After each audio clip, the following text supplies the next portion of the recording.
তো এই হচ্ছে আজকের মুড়ি মাখা, ধনেপাতা দিয়ে, চানাচুর দিয়ে, পেঁয়াজ দিয়ে, লঙ্কা দিয়ে। মুড়িটাকেও একটু ভেজেছি বাদাম দিয়ে আর শুকনো লঙ্কা দিয়ে ভেজেছি, এই যে। আর সাথে রয়েছে চা, রয়েছে বিস্কিট। আজকে সকালে খেয়েছি, ধরো টিফিন বাড়িটা খুলতে পারছি না, এই ছোলা মুগ। এটাকে না স্প্রাউট বের করবো, এর জন্য এরকমভাবে রেখে দিয়েছি, বেশি বেশি করে রেখেছি। আজকে তোমাদের সাথে আড্ডা মারতে এসেছি চায়ের সাথে, চা আর মুড়ি। সকালবেলা আজকে ঘুম থেকে উঠেই চলে গেছি ছাদে। আজকে কিবার বলে দিয়ে, আজ হচ্ছে বৃহস্পতিবার। সকালবেলা ঘুম থেকে উঠেই চলে গেছি ছাদে। তখন কটা বাজে? 7টা, সাড়ে 7টা বাজে। একবারে জামা কাপড় কেচে টেচে নিয়ে উপরে নিয়ে গেলাম, মেলে ঠেলে দিলাম, হাঁটাহাঁটি করলাম। তো এই এখন সকালটা বেশ ভালো লাগছে। সকালের শুরুটা বেশ ছাদে গিয়ে হাঁটাহাঁটি করা হচ্ছে, বেশ লাগছে। প্রথমে শীত গেল, তারপরে এই গরমটা গেল। গরমের সময় এত মানে অস্বস্তি হতো না, সকালবেলাও ইচ্ছা করতো না ছাদে যেতে। অভ্যেসটা একবার চলে গেলে না, সেই অভ্যেসটা ফেরত আনতেও কিন্তু সময় লাগে। মুড়িটা খেলেও কেমন হয়েছে? খাও খাও, চামচ দিয়ে খাও। তো এই হচ্ছে ব্যাপার। তো এখন এর জন্য দিনের শুরুটা বেশ মজা লাগছে। অয়নকেও বলেছি তুমি অফিস চলে যাও, আমি ওখানে সকালে গিয়ে হাঁটাহাঁটি করবো। ভালো লাগছে না?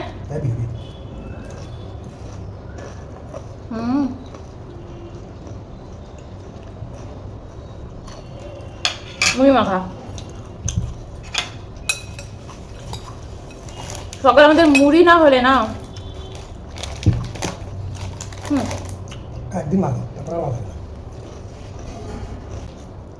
অনেকে আছে মুড়ি খেতে কিন্তু পছন্দই করে না, আমি হেবি ভালোবাসি। সেটা মুখে দিই।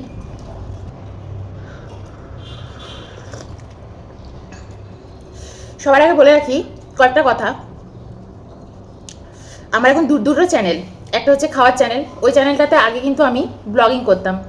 তো এখন ওটা খাওয়ার চ্যানেল হয়ে গেছে, ওটা হচ্ছে আমার মেন চ্যানেল। ওটাকে আমি খুব কষ্ট করে দাঁড় করিয়েছি।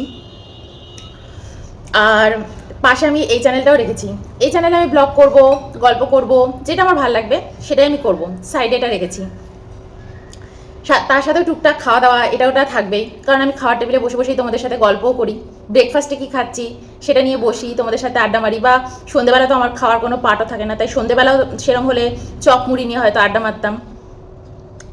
তো আমি সকালবেলার আপডেটটা তোমাদেরকে দিই যে আজকে এই দিন, আজকে আমি সকালবেলা কী করছি, একদম কারেন্ট আপডেট। যেমন আজকে বৃহস্পতিবারই তোমাদের সাথে ভিডিও করছি, বিকেলবেলা পোস্ট হয়ে যাবে।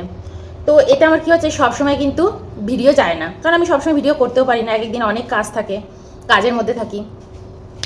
তো সবসময় আমি রেগুলার ভিডিও পোস্ট করতে পারি না। তো এতে কি হয়, নোটিফিকেশনে কিন্তু সবসময় আসে না। আর এই চ্যানেলটা আমার খুবই ছোট চ্যানেল একটা, মানে সবে শুরু করেছি আমি, তাও রেগুলার করতে পারি না। আর ইউটিউব এমন একটা জায়গা যেখানে তুমি যা করো, যা খুশি করো, কিন্তু রেগুলারিটি মেনটেন করা খুব দরকার।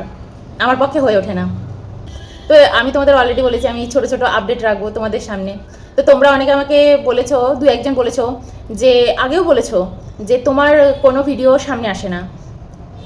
যখন ওই ধরো খুঁজে পেলাম, তারপর তোমার ভিডিওগুলো দেখি। তো আমি বলবো সাবস্ক্রাইব করে নাও চ্যানেলটাকে, আর অল বাটনটা টিপে নাও। তো তাহলে আমি যখন যখন ভিডিও পোস্ট করব তোমরা দেখতে পাবে। আর হ্যাঁ, আমিও চেষ্টা করব রেগুলারিটি মেনটেন করার জন্য। তাও সপ্তাহে 1-2 দিন হয়তো পোস্ট করতে আমি পারবো না, কারণ সত্যি সত্যি আমার কাজের প্যাটার্নই এমন থাকে। তো তারপর নিজেকেও একটু সময় দেওয়ার থাকে, নাহলে সেটাও দিতে পারবো না। ধরো ভিডিও বানানো, কিন্তু এই যে বসে বসে গল্প করছি, আমরা দুজনে কিন্তু গল্প করতে পারছি না। তো এটা একটা ব্যাপার থাকে। তারপর আবার এডিট করা, রান্না করা, আবার দুপুরে আরেকটা ভিডিও বানানো, দুপুরে খাওয়ার ভিডিও, সেটাও কিন্তু যথেষ্ট একটা কাজের ব্যাপার। সব কিছু জোগাড় করে সাজিয়ে গুছিয়ে আমি যদি এখন চাই সামনের ঘরে একটা প্লেট হাতে নিয়েও কিন্তু খেয়ে নিতে পারি, তাই না? সামনে ক্যামেরা থাকলো না, কোনো ঝামেলা থাকলো না। এমনিতে আমি খুব সিম্পলভাবেই থাকি, তাও সবার সামনে গুছিয়ে বসাটাও তো একটা ব্যাপার। তো অনেক ব্যাপার থাকে। টেবিলগুলো গুছিয়ে নিয়ে খেতে বসলাম, কথা বলছি।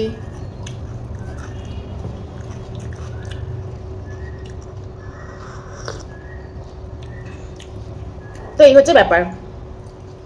এর জন্য অনেকেই তোমরা আমার ভিডিও দেখতেও পাচ্ছ না, আর আমার কারেন্ট ভিডিওগুলো তোমাদের সামনে যাচ্ছেও না। তোমরা এরকম অনেকে বলেছো যে আমার নাকি 1 সপ্তাহ আগের ভিডিও তোমাদের সামনে এখন যাচ্ছে, মানে কারেন্ট যাচ্ছে। তো এগুলো কি হচ্ছে আমি সত্যি জানি না, এটা ইউটিউবের ব্যাপার।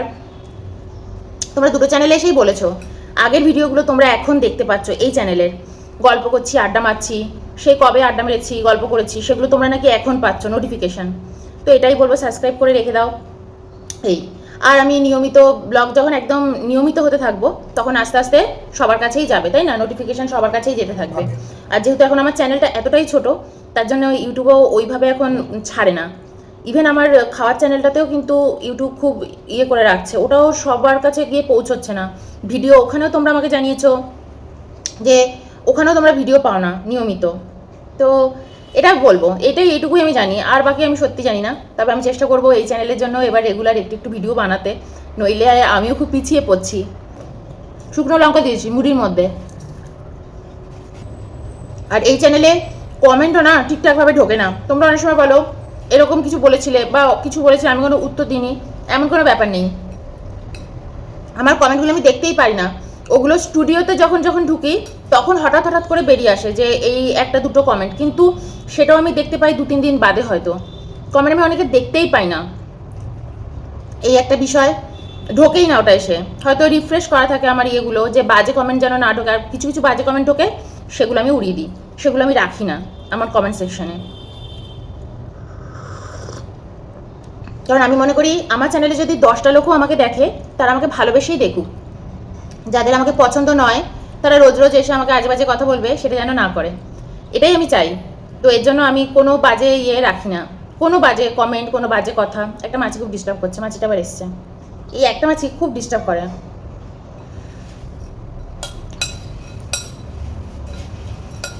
ছোটবেলা থেকে আমি একটা খুব কথা শুনেছি, সবসময় ঘর দুয়ার পরিষ্কার রাখবে, ঘর দুয়ার পরিষ্কার রাখবে, ডাস্টবিন রেগুলার ফেলে দেবে, নইলে ঘরে গন্ধ জমবে। পরিষ্কার পরিচ্ছন্ন থাকতে হবে। আমি ওটা সবসময় মেনটেন করি, আমার জীবনেও খুব মেনটেন করি। আমি থাকি খুব সাদাসিধে, কিন্তু থাকি পরিষ্কার পরিচ্ছন্ন, যতটুকু পারি নিজের হাতে সমস্ত কিছু পরিষ্কার করে রাখি। তো আমি চাই আমার চ্যানেল, আমার কমেন্ট সেকশনও খুব পরিষ্কার পরিচ্ছন্নই থাকুক, তাই না? ফাঁকা থাকুক, কিন্তু পরিষ্কার পরিচ্ছন্ন থাকুক, এটা আমি মেনটেন করব আমার জীবনে। যারা আজে বাজে কথা বলে এসে, তারা আবার আমাকে এটাও বলে, তুমি যেহেতু সোশ্যাল মিডিয়ায় আছো, তোমাকে এগুলো মেনে নেওয়ার শক্তি অর্জন করতে হবে। মানে আজে বাজে কথা ওনারা বলবেন, আমি যেন সেটাকে মেনে নেওয়ার মতন শক্তি অর্জন করতে পারি, যেগুলো শুনতে পারি, শুনে আবার রেখে দিতে পারি। তো না দিদিভাই, এরকম কোনো কথা নেই। সবসময় বাজে কথা, বাজে লোক, এদের থেকে সবসময় দূরে থাকতে হবে। এবং আমার যারা ভিউয়ার্স, আমি তাদেরকেও একটা কথাই বলবো, চারপাশে এটা কিন্তু কলিযুগ চলছে, তাই না? একটা সময় সত্য যুগে কিন্তু রাম এক জায়গায় থাকতেন, অসুর আরেক জায়গায় থাকতেন। এটা কিন্তু রাম রাজত্ব নয়, রাম এক জায়গায় থাকেন, অসুর আরেক জায়গায় থাকেন, তাই না? তারপর ত্রেতা যুগ এসছে, দাপর যুগ এসছে, সেখানে কিন্তু রাম, শ্রীকৃষ্ণ আর তোমার হচ্ছে দুর্যোধন, এরা কিন্তু সব একই পরিবারের, একই জায়গায়। পাণ্ডব, এরা কিন্তু সব একই ঘরের মধ্যে রয়েছে, একই জায়গায় রয়েছে, একই রাজ্যের মধ্যেই রয়েছে। আর এটা হচ্ছে কলিযুগ, একই মানুষের মধ্যেই কিন্তু অসুর, আর একই মানুষের মধ্যেই কিন্তু রাম, সবাই বিরাজ করছে। একই দেহের মধ্যেই রাম আর অসুর বিরাজ করছে। তো যাদের মধ্যে অসুরত্বটা বেড়ে গেছে, বা তাদের খারাপ কথা বলা ছাড়া, খারাপ কাজ করা ছাড়া কিছু তাদের মাথায় আসে না, তাদের থেকে সব সময় দূরত্ব বজায় রাখো, সব সময় সর্বদা দূরত্ব বজায় রাখতে হবে। এটাই আমি শিখেছি। হ্যাঁ, তোমার সাথে হয়তো কেউ মিশবে না, তুমি হয়তো কারোর সাথে মিশতে পারছো না, একা একা থাকছো, কিন্তু তাতে তুমি অনেক ভালো থাকবে। খারাপ সঙ্গ থেকে দূরে থাকতে হবে। ওর জন্য বলে না সৎসঙ্গ, যত তুমি কলিযুগে সৎসঙ্গ করবে, ততই তোমার উন্নতি হবে, ততই তোমার ভালো হবে। সৎসঙ্গ করার জন্য সবসময় যে তোমাকে কোনো আশ্রমে যেতে হবে এমনও কিন্তু নয়। ধরো তোমার আশেপাশে কোনো সত্যি ভালো সৎসঙ্গ আশ্রম নেই, তাহলে তুমি কি করবে?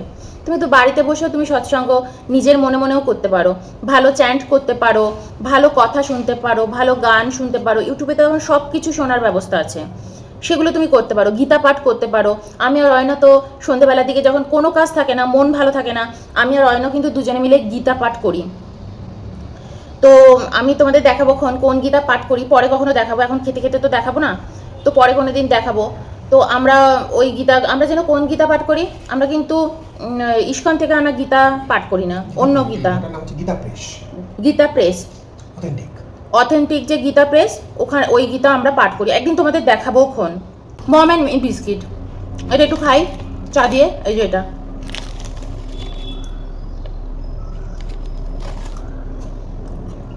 সন্ধ্যাবেলা বসে গীতা পাঠ করবে স্বামী স্ত্রী মিলে। নিজের পরিবার পরিজনকে না বন্ধু বানিয়ে নাও, স্বামীর সাথে বন্ধুর মতো মিশবে।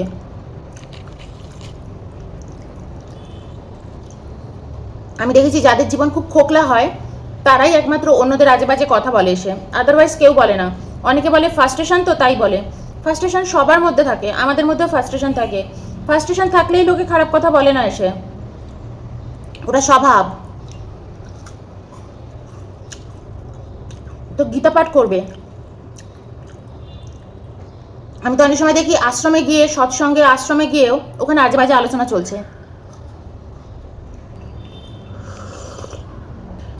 কোনো জায়গায় গেল সৎসঙ্গ শুনতে, আমাদের ওখানে আছে পানিহাটিতে সৎসঙ্গ, ওটা হচ্ছে তোমার বারো মন্দিরের ওদিকটাতে।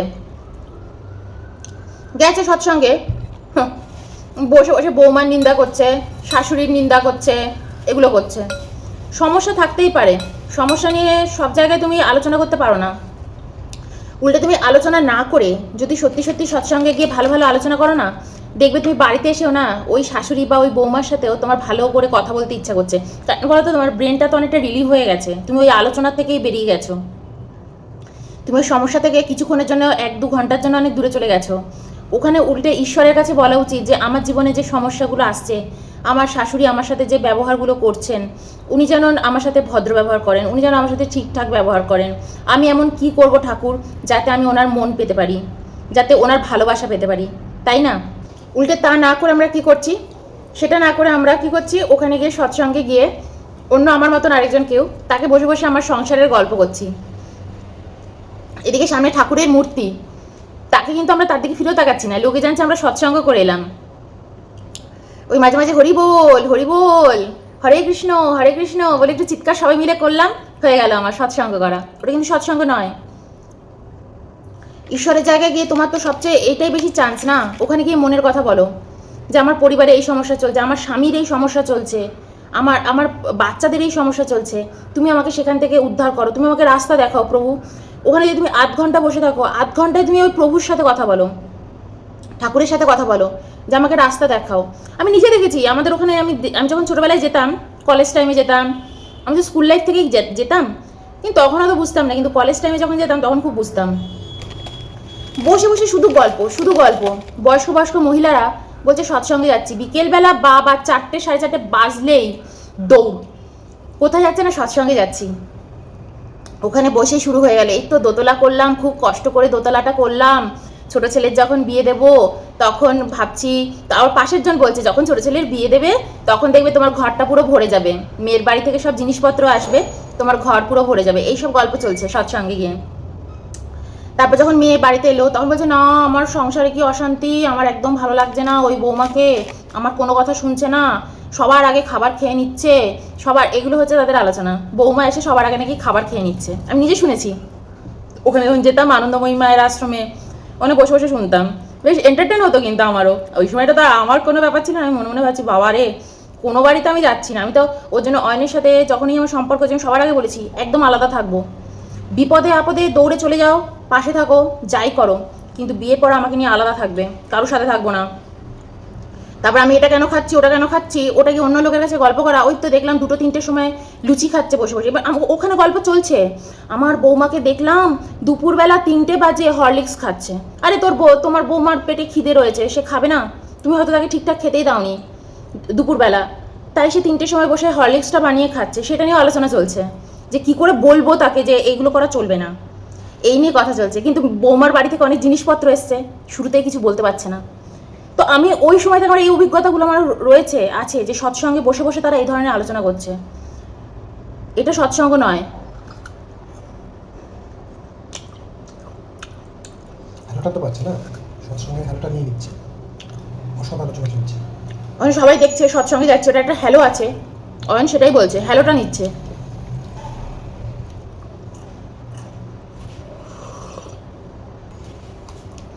আমরা আজকে ভাগ্য আমাদের অন্যরকম, ভালো খারাপ যাই বলো, আমরা আজকে বাইরে এসে আছি।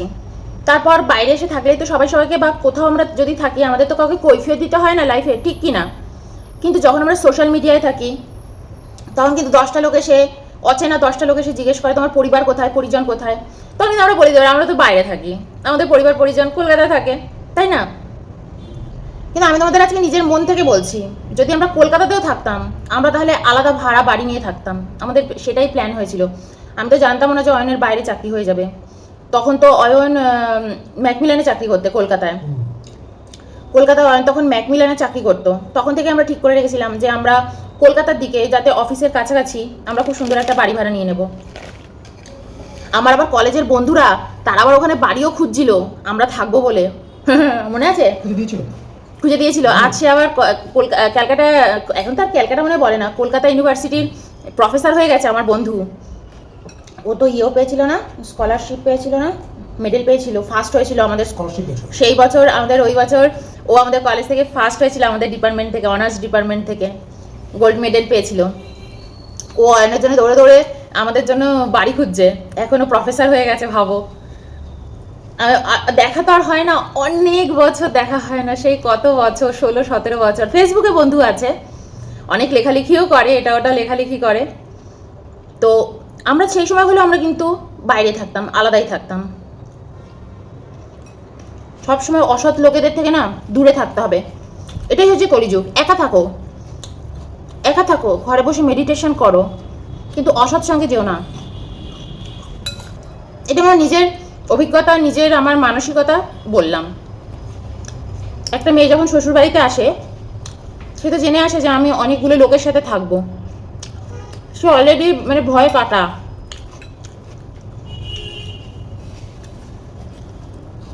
তার মধ্যে সে আসার সাথে সাথে যদি তুমি তাকে বুঝিয়ে দাও আমার সংসার, আমার বাড়ি, তুমি কিন্তু বাইরের, তুমি ভাবো তো কেউ কাউকে বুঝিয়ে দিচ্ছে যে তুমি বাইরের, মানে আমাকে কেউ বুঝিয়ে দিচ্ছে আমি সেই বাড়িতে বাইরের লোক, এদিকে সারাটা জীবন আমার মৃত্যু অবধি আমাকে সেই বাড়িটাতে থাকতে হবে। আমি যখন আগে ভাবতাম না যে মেয়েদের জীবনটা কত কষ্টের, আমি এটা কিন্তু আগে সবসময় ভাবতাম যে এটা যদি সামাজিক মানে রীতিনীতি হয়, তাহলে এই সমাজ আমাদের জন্য কি তৈরি করে গেছে। আমরাও তো এরপর ছেলে মেয়েদের যখন বিয়ে দেবো এই ব্যবহারই করব, তাদের সাথে, তাদের উপর টর্চার করব, তাদের সাথে খারাপ ব্যবহার করব, তবে আনন্দ পাবো, তাই না? তো এটা আগে বুঝতে হবে যে সে একা আসছে তোমাদের 10টা লোকের সাথে সংসার করতে, তোমরা 10টা লোক তাকে নিয়ে সংসার করতে পারছো না, তোমরা সৎসঙ্গে বসে বসে তার নামে নিন্দে মন্দ করছো। ইভেন আমি এটা শুধু শাশুড়িদের জন্য বলছি না, অনেক মেয়েরাও এসে এসে বলতো, অনেক মেয়েরা এমনি গল্প করছে, এই তো এরম হয়েছে ওরম হয়েছে, আমার তো শাশুড়ির সাথে থাকতে পারছি না, এই তো আমি ওনাকে আলাদা করে দিয়েছি। এবার সে কী করছে, ইয়াং বয়সে কিন্তু করতে পারছে না, এবার তারও বয়স হয়েছে, 50-55 বছর বয়স হয়েছে, সেও সৎসঙ্গে আসছে। এবার এসে কী করছে, ওখানে বসে বসে আবার বলছে যে আমি আমার শাশুড়িকে আলাদা করে দিয়েছি, শাশুড়ির বয়স হচ্ছে 80, বলতে আমি আলাদা করে দিয়েছি আমার শাশুড়িকে, থাক একা একা একটা ঘরের মধ্যে, কুড়ে ঘরের মধ্যে আলাদা করে দিয়েছি। নিচে একটা ঘর, পুরোনো ঘর, আমরা তো উপরে দোতলা ঘর করে নিয়েছি, তো ওখানে আমার পাশের ঘরে আমার ছেলের বিয়ে দেবো, বৌমা আসবে, ওরা থাকবে আর আমরা থাকবো, আর শাশুড়িকে নিচের ঘরে করে দিয়েছি, বলে দিয়েছি নিজের ব্যবস্থা নিজে করে নেবেন। কারণ দেখো তখন তার আর শরীরের জন্যেই, শাশুড়ির আর শরীরের জন্যেই এবার বৌমা তার সাথে খারাপ ব্যবহার করছে। আবার সেই শুনে আবার অন্যরা গল্প করছে যে ঠিক করেছো খুব ভালো করেছো, এইরকম হচ্ছে গল্প সৎসঙ্গের। তো এরকম সৎসঙ্গ করা কি উচিত নয়, তাই না? তোমার শরীরে যখন এখন জোর আছে, তুমি জানো যে সারা জীবন এ আমার সাথে খারাপ ব্যবহার করেছে, একে শাস্তি দিচ্ছে কখন, যখন তার 80 বছর বয়স, যখন তার 70, 72, 75, 80 বছর বয়স, তখন তাকে শাস্তি দিচ্ছে। সত্যি কথা। এবার সেও দেখো ওই ঘরে বসে বসে সারা জীবন চিন্তা করবে যে এই বৌমার সাথে আমি সারা জীবন কী ব্যবহার করেছি, তাই না? সে আজকে আমাকে এই শাস্তি দিচ্ছে। আবার অনেকের মৃত্যুর আগেও কিন্তু শিক্ষা হয় না, তাকে আলাদা করে দিয়েছে, সে আছে বাজে ব্যবহার করছে তার সাথে, তাকে যখন জিজ্ঞেস করতে গেছে যে আপনার বৌমা আপনাকে আলাদা করে দিল, তার তো আপনাকে নিয়ে খুব ক্ষোভ, আপনি সারা জীবন তার সাথে খারাপ ব্যবহার করেছেন। সে তখন বলছে, তার 80 বছর বয়স, সে বলছে সারা জীবন ওর সাথে খারাপ ব্যবহার করে আমি ঠিক করেছি, দেখলো আমার সাথে কেমন করলো। এই হচ্ছে তার ব্যাপার, কোনো অনুশোচনাই নেই। তাই কিছু কিছু লোকের মৃত্যু অবধি কোনো অনুশোচনাই হয় না যে হ্যাঁ আমি কিছু ভুল করেছি, তার শাস্তি পাচ্ছি আজকে। ওই 80 বছরের ঠাকুমা বলছে আমি ঠিক করেছি, ওর সাথে খারাপ ব্যবহার করেছি, সারা জীবন খারাপ ব্যবহার করেছি, এই তো দেখো না আমাকে এখন আলাদা করে দিয়েছে, তোমাকে আলাদা করে দিয়েছি তুমি খারাপ ব্যবহার করেছো বলে। আর তুমি মৃত্যুর আগে কি নিজেকে জবাব দেবে? কখনো কারোর সাথে খুব ভালো ব্যবহার করে দেখো, সে যদি তোমাকে শাস্তি দেয়, খারাপ ব্যবহার করে তোমার মৃত্যুর আগেও, তখন দেখবে প্রকৃতি, ঈশ্বর এসে তোমাকে সাহায্য করবে। তোমাকে সে ভালো রাখবে, ঈশ্বর তোমাকে ভালো রাখবেনই রাখবেন।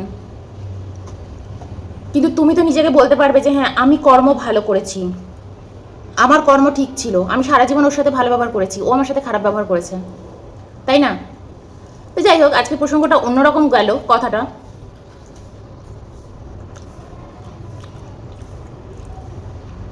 যেরকম যেরকম কথা আসে আমি সেরকম সেরকমই বলি।